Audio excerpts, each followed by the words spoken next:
Assalamualaikum warahmatullahi wabarakatuh. Sebelumnya, perkenalkan nama saya Erlangga Cahyo Gumlar Hirdianto, NPM 260.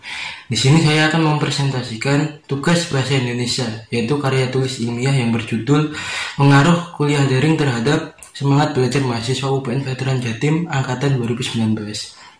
Yang kita ketahui bahwa dengan semakin berkembangnya teknologi di era globalisasi ini, pemanfaatan teknologi informasi dan komunikasi sudah banyak diberdayakan di berbagai bidang. Ya, tak luput juga dalam bidang pendidikan, yaitu sebagai sarana pembelajaran jarak jauh. Nah, salah satu contoh pemanfaatan teknologi informasi dan komunikasi di perguruan tinggi yaitu dengan adanya sistem kuliah daring. Sistem kuliah daring ini sudah banyak digunakan di perguruan tinggi. Nah, beberapa bulan terakhir ini juga banyak digunakan perguruan tinggi negeri yang ada di Indonesia, mengingat terjadinya pandemi COVID-19 ini, yang mana sistem perkuliahan reguler itu sulit dilaksanakan, bahkan tidak berjalan. Iya, sistem kuliah daring ini menuntut mahasiswa untuk mandiri, yang mana dengan tujuan agar mampu meningkatkan pemahaman mahasiswa terhadap materi pelajaran yang ada, yang akhirnya dapat sejalan dengan meningkatnya hasil belajar mahasiswa tersebut pula. Akan tetapi, walaupun dengan adanya sistem kuliah daring ini dapat memecahkan permasalahan yang terjadi di bulan-bulan terakhir ini, yaitu di tengah wabah COVID-19 ini, penyelenggaraan kuliah daring juga menimbulkan banyak permasalahan baru. Yang mana apakah dengan adanya sistem kuliah daring ini bisa meningkatkan semangat belajar mahasiswa, atau malah sebaliknya dapat menurunkan semangat belajar mahasiswa? Nah, dalam karya tulis ilmiah saya membahas apa sih kuliah daring itu, apa sih semangat belajar itu, apa sih hubungannya. Yang pertama yaitu adalah kuliah daring. Kuliah daring sendiri terdiri dari dua kata, yaitu kuliah dan daring. Kuliah sendiri memiliki pengertian yaitu kegiatan belajar mengajar yang dilakukan di perguruan tinggi yang diselenggarakan oleh dosen dan mahasiswa. Sedangkan daring sendiri merupakan akronim dari kata dalam jaringan, sehingga daring memiliki pengertian terhubung melalui jejaring internet. Jadi dapat disimpulkan bahwa pengertian kuliah daring sendiri yaitu kegiatan belajar mengajar yang dilakukan oleh mahasiswa dan dosen di tempat yang berbeda yang menggunakan jejaring internet. Kuliah daring ini memiliki banyak manfaat, apalagi di tengah pandemi COVID-19 ini. Yang pertama, efektivitas waktu dan tempat. Kuliah daring ini dapat menghemat waktu, yaitu waktu yang biasanya kita gunakan untuk perjalanan ke kampus atau perjalanan pergi kuliah itu dapat lebih hemat, dan tempatnya itu juga bisa di mana saja. Yang kedua adalah penghematan biaya dan tenaga. Biaya ini maksudnya yaitu biaya yang biasanya kita keluarkan sebagai transportasi.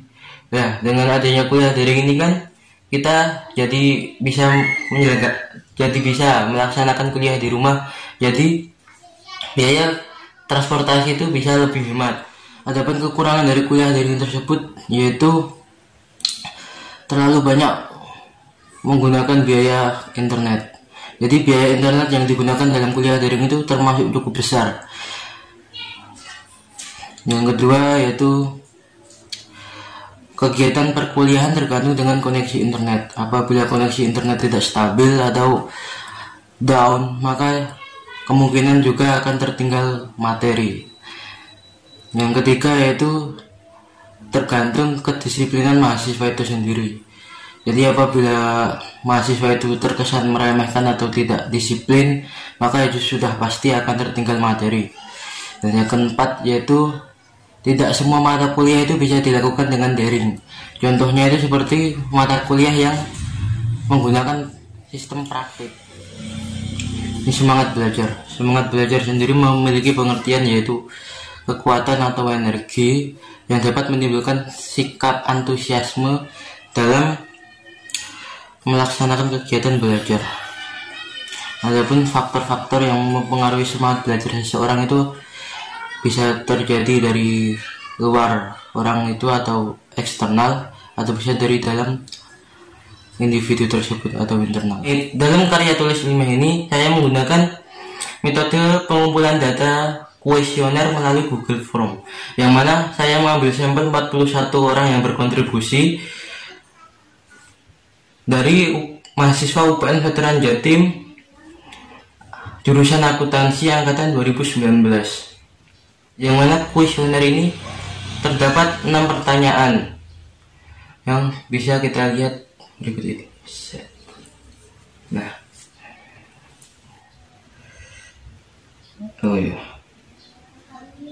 berikut mahasiswa-mahasiswa yang berkontribusi.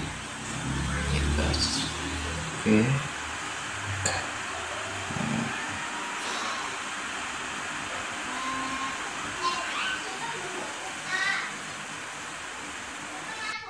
Pertanyaan pertama yaitu, apakah Anda suka dengan adanya sistem kuliah daring?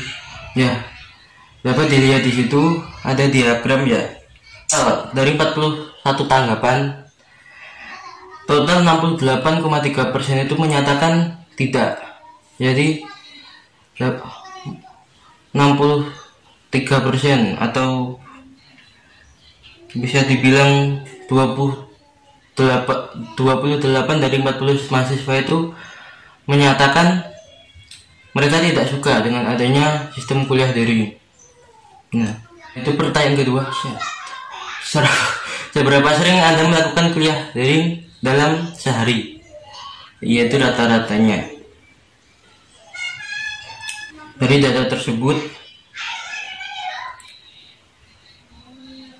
lebih dari 30% mahasiswa itu melakukan kuliah daring dalam sehari itu selama 3 jam.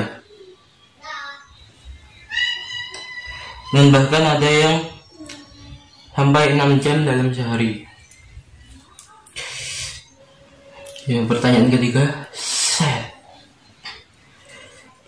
Pertanyaan ketiga. Apakah dengan adanya sistem metode kuliah daring dapat mempermudah Anda dalam menyelenggarakan kegiatan perkuliahan? Berikan alasan.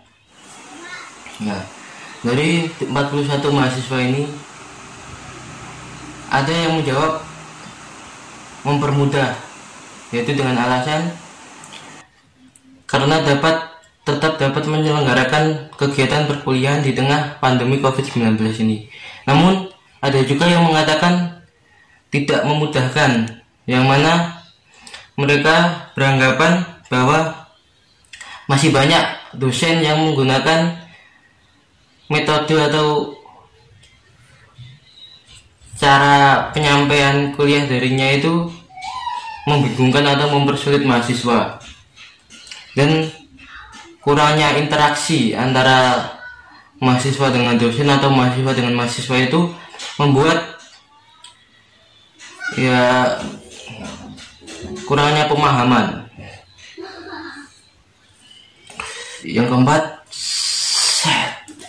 apakah dengan sistem kuliah daring itu semangat belajar Anda semakin meningkat?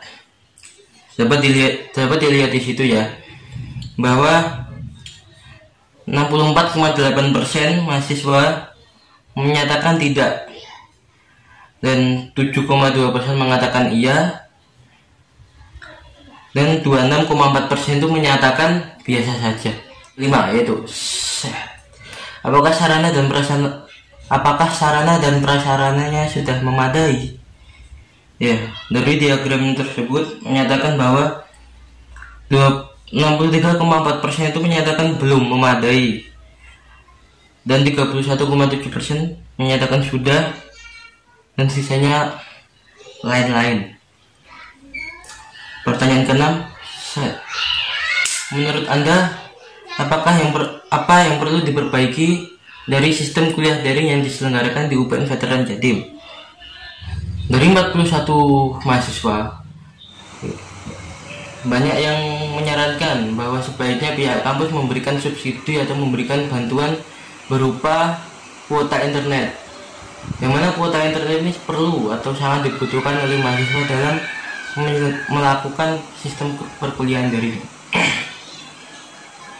Ya, dari penelitian tersebut dapat diambil kesimpulan bahwa penerapan sistem kuliah daring ini sangat membantu, apalagi di tengah pandemi COVID-19 ini, yang mana kita masih dapat menyelenggarakan kegiatan belajar mengajar walaupun di tempat yang berbeda-beda. Namun tidak dapat dipungkiri juga, dengan adanya kuliah daring ini menimbulkan beberapa masalah bagi sebagian mahasiswa.